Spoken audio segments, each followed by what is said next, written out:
Ang damo sa ating palayan ay isa sa pinaka-problema nating mga magsasaka. Pag hindi kaagad natin ito nasolusyonan, magiging malaking problema ito pagdating ng anihan. Bukod kasi sa nakikipag-agawan nito sa palay, nakikipag-agawan din ito sa abono, sa space at sa iba pa. At ang malala pa dito, minsan sila pa yung mas marami kaysa sa palay. Kaya ang isang solusyon ng mga magsasaka ay ang pag-i-spray ng herbicide. Kailan ba ang tamang panahon para mag-spray ng 2,4-D o mga post-emergence herbicide? Sa video na to ay tatalakayin natin kung ano nga ba ang tamang stage ng palay bago tayo mag-spray ng herbicide katulad ng 2,4-D. Ano nga ba ang mga palatandaan upang maging successful, maging matagumpay ang pag-spray natin ng 2,4-D. Pangalawa ay sasagutin din natin kung gaano karaming 2,4-D ang dapat nating gamitin. Ano nga ba ang exact amount na dapat nating ilagay. At pangatlo ay kung anong mga klaseng damo ang pwedeng patayin ng herbicide na ito. Kaya kung interested ka sa topic na to at gusto mong malaman ang mga sagot natin, tumutok ka hanggang sa dulo ng video na to. Papakita namin sa inyo step by step kung anong nangyari sa palay. Papaliwanag namin kung paano natin susolusyonan. At ipapakita rin namin sa susunod na video kung ano ang resulta. 4 na araw na matapos na mag-apply tayo ng unang abono sa ating palay. Ito ay ang complete fertilizer na nilalagay natin kapag ang ating palay ay nasa 12 to 16 days na o nasa 10 to 14 days. Matapos na ma-maintain natin ang 2 to 3 cm sa ating palay sa loob ng 4 na araw, ito na, pinatuyuan na natin ang ating palay. Ito ay dahil nagpe-prepare na tayo sa susunod nating gagawin na isa sa pinaka-importante. Ang ating palay ay nasa kasalukuyang 21 days na after sowing o pagkatapos nating sabog. Dito ay mapapansin natin na nagsisimula na siyang magkaroon ng tillers. Ito ang tinatawag na early tillering stage. Pero kasabay nito, lumalaki na rin ang mga damo at masama ang epekto nito sa ating palayan kapag hindi natin nakontrol. Ang tanong ng mga magsasaka, paano masisigurado na ang mga palay ay mapuprotektahan mula sa herbicide na spray natin habang ang mga damo na to ay masisigurado nating mamamatay. Hello ka-farmer, once again, welcome back dito sa DDT Nature Farm Channel. Sa mga nakaraang video ko ay pinakita ko sa inyo na nag-spray ako ng pre-emergence herbicide. Ito ay ang Sulfit. Subalit mapapansin pa rin ninyo na mayroon pa rin mga damo na tumubo. Ang isa sa mga dahilan kung bakit minsan may mga damo pa rin tumutubo ay hindi pantay na pag-spray sa ating palayan. Minsan ay hindi nadaanan ng sprayer, kaya buhay pa yung damo. Ang pangalawa ay pwedeng immune na ang damo sa mga herbicide na spray natin. At ang pangatlo ay malamang sobra na yung araw bago tayo nakapag-spray ng pre-emergence herbicide. Kung nangyari na ito sa inyo, ano ang inyong gagawin? Dito na papasok ang post-emergence herbicide. Ngayon ituturo ko muna sa inyo ano ang una nating gawin bago tayo mag-apply ng herbicide. Ang herbicide kasi ay pumapatay ng mga damo at kailangang tumama sa mga dahon nito. Kaya't napaka-importante na bago tayo mag-spray ay patuyuan mo muna natin ang ating palayan. At least 1 araw o 2 araw bago tayo mag-spray ng herbicide. Pangalawa ay siguraduhin natin na ang stage ng ating palay ay talagang saktong-sakto na pwede na tayo mag-spray ng herbicide. Kapag masyadong bata kasi yung palay natin, magkakaroon ng crop injury. At kapag masyadong matanda na rin yung damo, ay hindi na rin to mapapatay ng herbicide. Kaya ang exact na araw simula sa pagsabog tanim ay nasa 20 to 26 days kung ang gagamitin ninyo ay ang 2,4-D. Ang iba kasi nag-i-spray na ng 2,4-D nasa 14 days pa lang ang palay. Kaya minsan mapapansin ninyo naninilaw ang dahon ng inyong palay. Ang tawag doon ay crop injury. Matapos patuyuan ang ating mga palay, mapapansin natin na ang mga damo ay tuyo na rin. At ang mga palay ay nasa tamang edad na rin. Ngayon papasok na tayo sa kung paano na mag-spray. Gaano karami o yung dosage na pag-i-spray natin. At paraan ng pag-i-spray kung paano natin ito gagawin. At mamaya tatalakayin din natin ang mga frequently asked question ng mga magsasaka at yung madalas nila na ginagawa na mali pala. Ngayon dadako na tayo sa pag-i-spray mismo ng herbicide na 2,4-D sa ating palayan. Dito madalas nagkakamali mga magsasaka. May mga magsasaka na gumagamit ng 2,4-D ang kanilang timpla na masyadong matapang at meron namang hindi masyadong matapang. At ang magiging resulta ay masama sa ating palay o kaya naman hindi makakapatay ng damo. Kaya napaka-importante na susundin natin ang level ng gamot. At sa paggamit nitong 2,4-D, nasa 3.5 to 6.5 tablespoon per 16 liters ang dami ng ilalagay natin. At minsan nagkakamali rin sa paglagay sa sprayer. Kaya napaka-importante na punuin muna ng at least kalahati ng tubig bago ilagay ng herbicide at pagkatapos ay i-mix bago tayo mag-spray. Kapag na-mix na natin ang maayos ay pupwede na nating i-spray. Tika lang, ang tanong ka farmer, lahat ba ng palayan mo ay sprayan ng 2,4-D? Or pipiliin mo lang yung mga area na may damo at yung ibang wala namang damo, wag nang sprayan ng 2,4-D? Ano sa palagay nyo? May mga magsasaka kasi na naniniwala na kapag nag-spray ng 2,4-D ay mas lalong dumadami ang suhi ng palay. Naniniwala rin ba kayo doon? Ka-farmer, no, naniniwala ako. Kaya kahit walang damo ang palayan, sinisigurado kong may sprayan ng 2,4-D. Dahil doon nga sa buti ng 2,4-D ay may nakasulat na hormone. Kaya inisip ko na iyon ang dahilan kung bakit dumadami ang suhi ng palay. Pero mali pala. Dahil ang hormone na yon ay para sa mga damo na to. Ang ginagawa ng hormone na yon ay mas minomultiply niya ng mas mabilis ang hormone ng damo na to. Kaya ang nangyari kapag napapansin nyo sa puno ay parang bumubukol o matindi yung growth niya sa kanyang puno. At yun ang nagiging dahilan kung bakit namamatay ang damo. Pero ito ay hindi abono sa palay o hindi ito tinatawag na growth promoter sa palay. Hindi ito ang dahilan kung bakit nagsusuhi ang palay. Ang totoo niyan kung bakit nagsusuhi ang palay dahil ito nga ay nasa early tailoring stage na. At ito ay papunta na sa critical tailoring o kung saan napakarami na ng kanyang mga tillers. At isa pang rason doon kung bakit dumadami yung kanyang mga tillers kapag pinatuyuan natin sa tillering stage kasi nagkakaroon siya ng stress doon sa nawalan siya ng tubig dahil nasanay siya sa 2 to 3 cm ng tubig at kapag nawalan ng tubig na-stress siya kaya naging resulta nagpo-produce siya ng maraming tillers.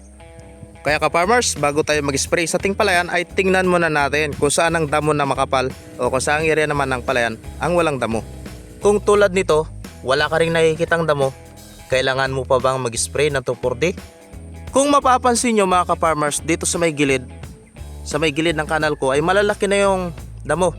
Kasi kung babalikan nyo sa video ko, nag-failure yung aking binhi at itong kanal na to, nung inisprayan na ng sulfit ay hindi na namatay yung damo dahil masyado na siyang malalaki. Kaya ang area na to, ito ang dapat nating sprayan ng 2,4-D. At sa mga area na wala namang damo, walang matinding damo at kaya namang i-control ng tubig, huwag ka nang mag-spray ng 2,4-D. Bakit? Sa sobrang mahal ngayon ng mga herbicide, magagastusan ka na at magsasayang ka pa ng oras mo. Kaya mas maganda kung i-maintain mo na lang siya sa tubig at malulunod na lang ang mga maliit na damo sa iyong palaya. Kung hindi ka nakapag-spray ng pre-emergence herbicide at kitang-kita mo na maraming damo sa iyong palayan, kailangan mo na itong sprayan upang mamatay silang lahat. Dahil kung hindi, magsisisi ka bandang huli. At bago tayo mag-spray ng ating mga palayan, tandaan natin ka-farmer ang dalawang bagay na napaka-importante at magliligtas ng ating gastos. Ang una ay magsuot ng PPE o yung Personal Protective Equipments. Ito ay upang hindi tayo maapektuhan ng gamot. At ang pangalawa ay tingnan ang ating weather. Ang weather ba natin ay may darating na ulan? Pwede kayong gumamit ng mga apps na kung saan ay pwedeng malaman sa loob ng 24 hanggang 48 hours kung may parating na bagyo o kung may malakas na ulan. Dahil kapag nag-spray ka at naulanan, walang bisa ang 2,4-D sa mga damo. At napaka-importante rin na kapag mag-spray tayo ay sa umagang umaga pa o sa hapon pa. Bago tayo mag-spray ng 2,4-D, at least 12-24 hours na natuyo ang palayan upang sigurado na natin na ang mga damo na to ay tuyong-tuyo na. Dahil kapag basa ang damo na yan at nag-spray tayo, nababawasan yung effective ng gamot. Ngayon dako na tayo sa susunod. Anong mga damo o mga tumutubo sa ating palayan ang pwedeng patayin ng herbicide? Ka-farmer, kaya nitong patayin yung mga seedges ng mga damo. Yan, yung mga ganitong klase ng damo, kaya niyang patayin.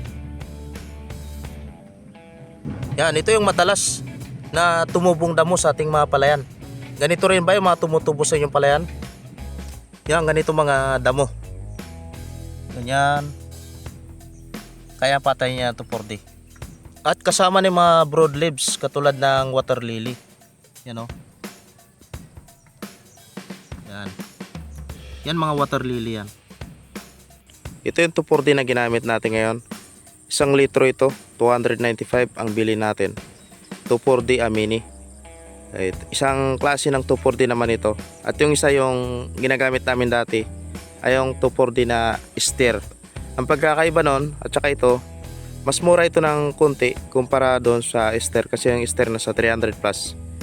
Ito nasa 295. At isa pa, ang mas recommended itong 2,4-D Amini kumpara doon sa Ester, kasi ito ay water based, samantalang yon ay oil. Mas recommended itong gamitin sa palayan kasi kapag in-spray natin ito, hindi masyadong matindi yung kanyang tama doon sa dito sa palay, di ba? Napapansin yung palay ninyo ay naninilaw masyado. Isa pa itong Amini na to, yung kanyang particles ay hindi siya masyadong pinapadpad. Di katulad nung 2,4-D na Ester na kahit mga, kung alam mo, yung mga katabing tanim na sitaw sa ibang parte ay naapektuhan. Kahit ngayon mga talbos na mga kakawati, kapag nag-spray ka ng 2,4-D ay kumukulot. Yan ang resulta nun. Matinding yung Ester 2,4-D ay matindi. Malayo yung kanyang naabot. Itong Amini ay halos walang amoy. Wala kang maamoy dito. Hindi katulad ng 2,4-D na talagang malakas yung kanyang amoy. Ngayon ka farmer, matapos nating mag-spray ng 2,4-D, ano na ba ang susunod nating gagawin? Papatubigan ba agad natin ito? Or papatuyuan pa rin natin ito? At kailan tayo magpapatubig? Matapos tumama yung 2,4-D dito sa mga damo na to, ay hihintay tayo ng 24 to 48 hours bago tayo magpapatubig upang masigurado natin na ang herbicide na in-spray natin dito ay tatama na dito sa mga damo na to. Pagkatapos ng 24 hours, magsimula na tayo magpatubig. Sa akin dito ka-farmer, 24 hours magsisimula na ako magpatubig kasi ngayon sa second crop ay medyo mahina na yung tubig, kaya bago mag 48 hours sa kanila mapupuna ng tubig ang lahat ng area na to. At isa pa, kapag magpatubig tayo, siguraduhin natin na itong mga pinang-sprayan natin na yan, at least malalampasan ng tubig. Dahil kung hindi, may posibilidad na makapag-recover pa ito kung hindi kaagad natin mapapatubigan. At masasayang lang siyempre ang ating herbicide kapag ang damo ay tumubo sa laging basa, malambot na parte, ay hindi sila masyadong mabilis lumaki. Katulad nun, laging basa. Samantalang dito sa matigas na parte ay mas mabilis silang dumami o mas marami yung tumutubo dito sa matigas na parte kumpara doon sa laging basa. Kaya napaka-importante, after 24-48 hours may balik na natin ang tubig dito sa ating palayan. At i-maintain na natin yung 2 to 3 cm na lalim ng tubig during tillering stage. Gagawin lang natin sa stage na to ang alternate wetting and drying. Kung halimbawa kulang ng tubig ang ating area, pwede natin gawin yon. Pero kung sapat naman ang tubig sa ating palayan, i-maintain lang natin ang 2 to 3 cm. Mas gusto kasi ng palay yung tuloy-tuloy lang yung patubig pero hindi masyadong malalim. Control yung lalim ng tubig. Kaya napaka-importante, babalik naman tayo sa unang video, yung final leveling ng lupa. Ngayon ka-farmer, talakayin muna natin yung mga frequently asked question ng mga magsasaka. Kung ano yung madalas nilang mga pagkakamali. Ang unang madalas na tanong ng mga magsasaka ay kailan ang tamang pag-spray ng herbicide. Ilang days after sowing. Dito ka-farmer ay pwede natin gamitin ang 2,4-D na herbicide 21 days hanggang 26 days pagkatapos sabog tanim. Yun ang pinaka-exact days na pwede tayo mag-apply ng herbicide. May mga magsasaka kasi na gumagamit ng 14 days pa lang nag-apply ng herbicide. Kaya ang nangyayari, nagkakaroon ng crop injury ang ating palay. At isa pa, masyadong bata pa yung mga damo para sa herbicide na yon.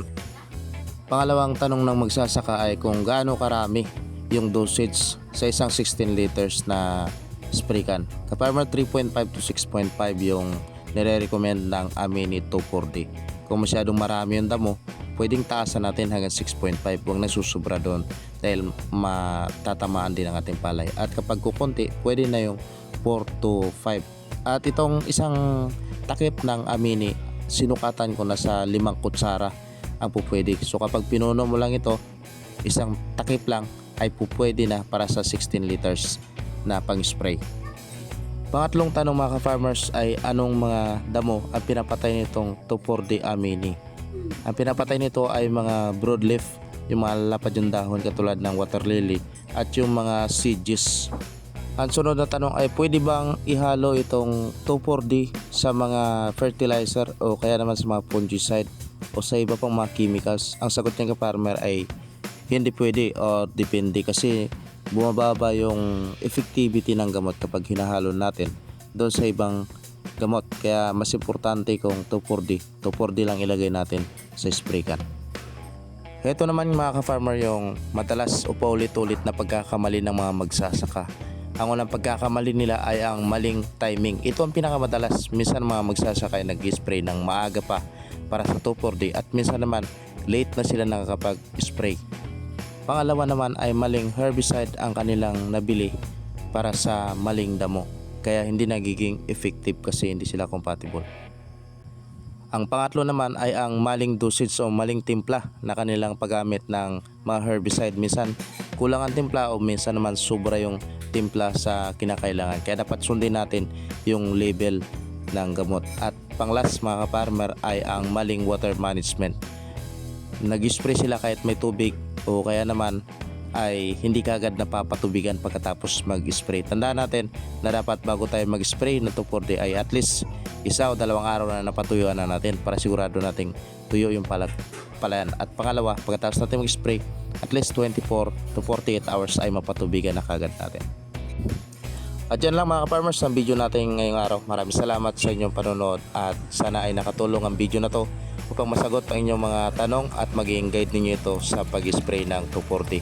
Sa susunod na video ay tatalakay naman natin kung kailan tayo ang susunod nating application ng fertilizer, second application ng fertilizer. At papakita ko rin sa inyo ang resulta ng 2,4-D na to hanggang sa mga susunod na mga araw. Kaya ka-farmer, kung nagustuhan mo yung video na to, don't forget to like, share at syempre mag-subscribe ka na for more videos.